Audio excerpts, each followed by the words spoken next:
All people are hearing is like, here we go again. All of y'all think you're better than us. All of y'all come from the UK, from the US, and come with your demands and blah, blah, blah, blah. That's why we don't like you. That's why I don't want you. Stay where you are.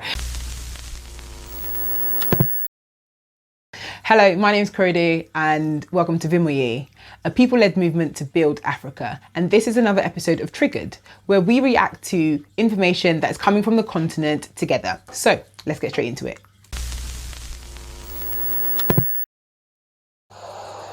Authorities are reopening the Burkina-based capital's main market as a test to see if they can safely do same with the rest by the end of the month. Sellers and customers have to wear masks, wash their hands and have their temperatures checked in order to enter. It's a sign of the balance governments across the world are having to strike between curbing the spread of the new coronavirus while also shielding citizens from financial disaster. In Ghana, a 3-week lockdown on the two main cities have been lifted, with President Nana Akufo-Addo saying the decision was based on improving tracing of the disease and to protect the economy. So this week, Burkina Faso and Ghana have eased their lockdown. This was inevitable. I don't think that it comes as much of a surprise to anybody who's been following the news with regards to COVID-19 and the effects it's having on the continent.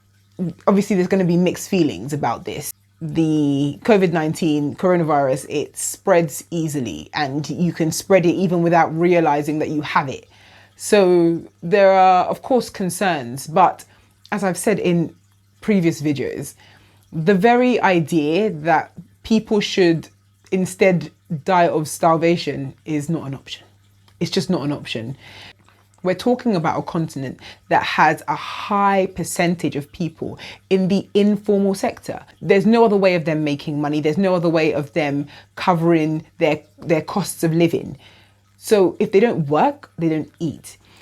So it's completely understandable that the likes of Ghana and Burkina Faso are trying to figure out another way of tackling this pandemic, because going about it the same way as another country just simply won't work.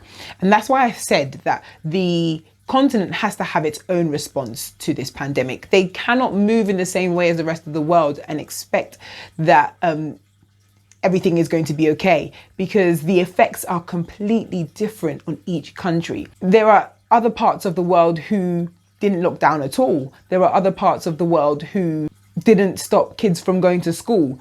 Every single country has to find what works for them. If we look at Germany, for example, they've started easing off on their lockdown. And that's simply because they've come to the realization, as will the rest of the world, that we need to figure out a way to live with the virus while we try to contain the virus. We have to figure out a way to get on with our lives in some way, despite what is happening with regards to the pandemic. Of course, it's so important that we save lives. Of course, it's so important that we protect people from the effects of this pandemic. But there are so many people losing their livelihoods from this. There are so many people that are going into depression because of this lockdown. There are so many people experiencing abuse. There are so many people who feel unsafe in this time. So yes, I completely understand where Burkina Faso and Ghana are coming from. We'll just have to wait and see as to whether this was the right move or not. I heard someone say that history will judge us on the decisions we make today. And that's true. But at the same time, I pray that it doesn't judge too harshly, because no one knows what's to come. And all of those making the decisions today are making them based on the facts and the figures that they have in front of them now. So I pray and I hope that history will have some mercy on us when they look back on how we handled the pandemic. We received 65 Zimbabweans from the UK. Available place of quarantine is Belvedere Teachers College. They are refusing this accommodation, demanding hotels. Government can't afford. Why come from a COVID-19 hotspot during a lockdown and demand posh facilities at stretched public cost? Okay. Right, so I couldn't find a video, but the situation here is Zimbabwean returnees have of course, return back to Zimbabwe and have to quarantine for 14 days before they can go about their lives, but are refusing to do so in the accommodation they've been given by the government. Right. So my initial response to this was, see, this is why returnees and Africans already on the continent don't get along. This is why, like, y'all just showing us up again. So that was my initial response, because, like, with what I'm trying to do here with Vimoye, I just don't need anybody trying to make this more difficult, you know? Now, having read up on it a little bit more, I've seen that actually there's been a response from those who are the returnees. One of them responded, and it turns out it's not quite what we thought. So apparently the Belvedere Teachers College is not habitable. It's just not a place that somebody can stay. So even though, of course, this place is being used for quarantine and other people are staying there, they were saying it doesn't then mean that by default, because others are staying there, it means that it's somewhere that's habitable. Quite frankly, even they shouldn't be staying there. Like, the people who are already there should not be staying there. This is not a place that people should stay. Now, many people have said, like, oh, like, why can't you just pay for your own place and stuff? How are you asking the government to pay for you to stay in a hotel? Apparently, they never asked for a hotel. They just asked for basic standards of living. And they're not allowed to stay at their own houses, and they're not allowed to stay at an accommodation of their choice. They have to stay in a place chosen by the government. Game changer. This is different. I understand why the government don't want them to stay just anywhere, because if everyone decides to quarantine wherever they feel like it, we won't be able to keep tabs on them. We won't be able to make sure that they are actually quarantining properly. But 2 weeks in some shabby situation, in a shabby accommodation, just is difficult. I'm gonna be honest and say that, me personally, I actually cannot physically be in a space that is not habitable. I cannot do it. So I can't come and say everyone should just firm it and just live however, because this is what's been given to them. I can't do it. I can't even camp. Like, I can't even stay at a campsite. I had to camp for 2 days. Was it 2 or 3 days? By day 1, I was calling home. I said, Mara, when are you coming? When are you coming to get me? I fully understand their situation. I fully understand how they're feeling. But with the friction between returnees and those already on the continent, it just didn't help the story, because if I hadn't done my research, I would never have seen the second side of the story. The information that's going about is this tweet, and that's where the situation has ended.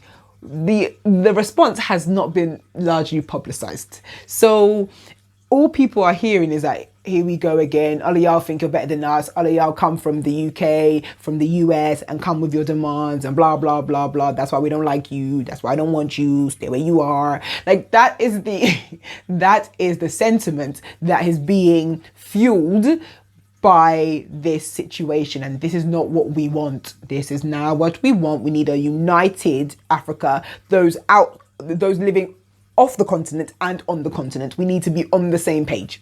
We can't get anything done if we're fighting each other. We're not the enemy. Like, I just want to make that clear. Those in the diaspora are not the enemy. The second side of this is that the Zimbabwean government are now coming to say that they ain't got no money. Come off it. It's not that they don't got money. We know that the continent has money. Money is not the issue.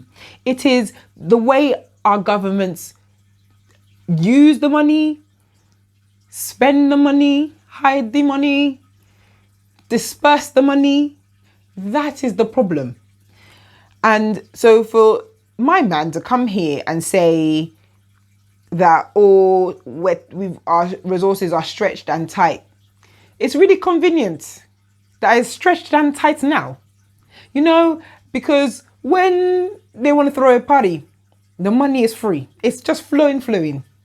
But when real things need to get done, when you need to give citizens, because these are citizens as well, let's be honest here, when you need to give citizens a decent standard of living, that's when money is tight. This is an opportunity for us to shed light on how those on the continent who do not have a voice are living. It's not right and it's not okay. But because there's no one to speak up for them, this is how such a situation continues and is perpetuated. So actually, this is a great conversation to have. One, on how we relate with one another, diasporans and those on the continent, and how our governments look after those who cannot speak for themselves, those who do not have a public voice. Those are the two conversations that I think we need to really have. And this is a great way to shed light on that, you know? So let me know what you think in the comments. I'd love to hear it. George. And you know what's going to happen to you with stupid 2 or 3 certificates? You're supposed to have one. I told you many times, you didn't want to listen. George, stop beating them, come on. This is stupidity. You can't be saying stop beating them. You know what this means. I know it does, but why are you beating them? I told you this is a scar on your entire life. Hey. Entire life. Even if you come and pass your next sitting, you have 2. Hey.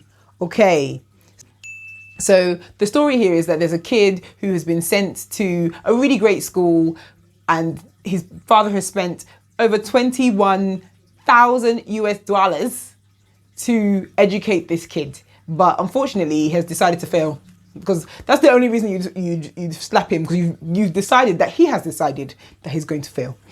And unfortunately, that was not gonna fly in this family. I mean, in anybody's family, $21,000 spent on your education. No, someone has to answer for it. Personally, me, I can't relate, because I would have never been in this situation. Have you lost your damn mind? Me, come home the same day that I didn't turn up to the exam. As the moment I choose not to go to the exam, I'll just continue walking, because there's no point coming home. Just whatever made you decide not to turn into the exam, wherever you were walking, just keep walking.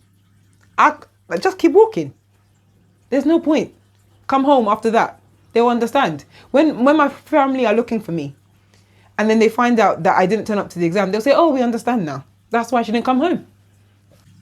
Having said that though, personally, my views on education are quite liberal. I do think that children have different skills. They should be encouraged in their skill set. So if George's son is better at music, let's encourage him in that. Having said that, maths and English are basic requirements in life. You can be whatever you want to be, but you gotta have maths and English. I don't care. Like, those two things need to be there. So in the same breath, I would say that I'd still be mad. That's it from me today. Please do let me know what you thought about the topics we covered in this episode in the comment section below. And if you can't wait all the way to next week to find out what's going on the continent, follow us on Instagram, because we keep you guys posted via our Instagram stories. Stay safe and see you again next week. Bye.